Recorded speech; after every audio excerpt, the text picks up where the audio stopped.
झाली असते मला माहीत नाही, पण ती संधी मिळाली ती सर्वसामान्य लोकांसाठी आहे। आणि तुम्ही जसं म्हटल्याप्रमाणे की माझी ही जबाबदारी राहणार आहे की पुढे उद्या भविष्यकाळामध्ये आमचा पक्षाचा उमेदवार कसं निवडून येईल यासाठी निवळ वरळी नाही तर शिवडी असेल, भायखळा असेल, दादर असेल, दक्षिण मुंबई असेल, मुंबईमध्ये असेल, पुणे जिल्ह्यामध्ये असेल, हे तर माझा कामच राहणार आहे। बरं, मात्र तुम्ही जेव्हा एसएमएस केला, तुम्ही म्हणताय आदित्य ठाकरेंना, मी एसएमएस केलं त्या दिवशी, मी निर्णय घेतला फॉर्म भरायच्या अगोदर एसएमएस केलं, पण काही फार लांब लचक काही त्यांना मी लांब लचक जसा ओमराजे निंबाळकरांना 100 फोन केले तसे तुम्हाला आले का? नाही, लांब लचक मी एसएमएस केलं, त्यांनी शॉर्टमध्ये मला रिप्लाय दिलं, पण ती वेळच तशी नव्हती, कारण फॉर्म भरल्यानंतर तो विषय येत नव्हता की बाबा फॉर्म विड्रॉ करा किंवा काय करा, अशातला तो भागच नसल्यामुळे होते। अर्थात खूप लोकांनी प्रयत्न केले, संपर्क करण्याचं काम केलं, पण मी ज्या लोकांना मला असं वाटतं होतं की बाबा त्यांना बोललं पाहिजे शेवटच्या क्षणापर्यंत झाल्यानंतर त्यांना माहिती पडण्याचं, त्याच्या अगोदर मी सर्व काही प्रमुख नेत्यांना ते एसएमएस पाठवण्याचं काम केलं। बरं, मात्र जे आणि आधी खासदार गेले, अगदी तुमच्या आधीच, म्हणजे तेव्हा उद्धव ठाकरे त्याच खासदारांच्या मतदारसंघामध्ये दौऱ्यावरती होते, ते मुंबईमध्ये आले, तर तुमच्या रूपाने आणि एक धक्का।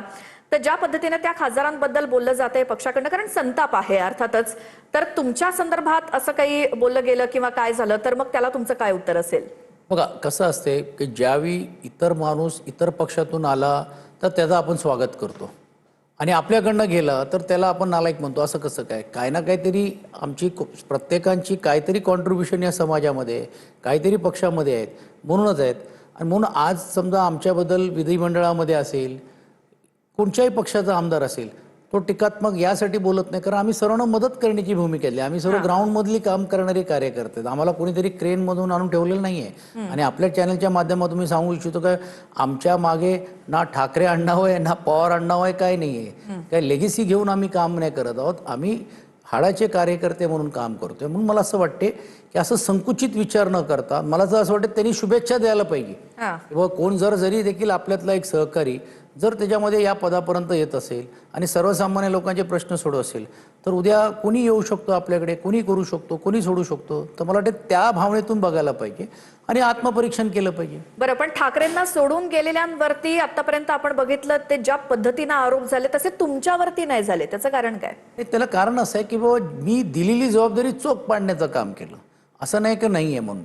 हां, मी आता जसं म्हटल्याप्रमाणे मी कामच करत नव्हतो, पक्षाला डॅमेजच करत होतो, खास करून खोक्यांवरनं जे आरोप झाले पक्ष वाढवत होतो नाही झाले, पक्ष वाढवत नव्हतो, किंवा मी कधी जाऊन पक्षाकडे निधीची अपेक्षा केली किंवा महानगरपालिकेला दिली, मी तन मन धन देऊन पक्षाने दिलेली जबाबदारी जी पुणे जिल्ह्याची 21 विधानसभा, वरळी विधानसभा आणि मुंबई शहरामध्ये जिकडे जिकडे करता येईल, संजय पाटील जे लोकसभेमध्ये त्या संपूर्ण कॅम्पेन मी आज त्यांचा बी चालवत होतो। म्हणजे मुंबईमध्ये अरविंद सावंतजींची निवडणूक असेल, अमोल कोल्हेंची असेल, सुप्रियाताई सुळेंची संपर्क प्रमुख या नात्याने असेल, ह्या सर्व ठिकाणी मी वावरण्याचं काम करून घेऊन त्या सर्वांना निवडून आलं आणि चारही ठिकाणी रिझल्ट आपल्याला पाहायला मिळालेले आहेत।